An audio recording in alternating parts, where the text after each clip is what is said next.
Pag natuto tayo ng pagbibigay, alam nyo, karamihan sa atin kasi maramot eh. Hindi tayo marunong magbigay sa kapwa. Gusto natin atin lahat, atin. Minsan nga yung sa kapwa, kinukuha mo pa eh. Iniimbot mo pa eh.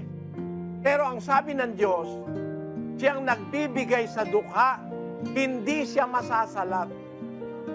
Kaya yung naaawa ka sa dukha, maaawa ang Diyos sa'yo, hindi ka masasalat, hindi ka magkukulang. Lagi kang bibigyan ng Diyos pag ikaw ay mapagbigay sa dukha. Tatandaan nyo yan, salita ng Diyos yan. Kaya gumawa ang Diyos ng mga taong kapuspalan para atin silang kaawaan at makagawa tayo ng mabuti. Hindi naman araw-araw merong makikita kang gutom na makakasalubong mo. Kaya pagdating nung ganung pagkakataon, may pangako kasi ang Diyos dun eh.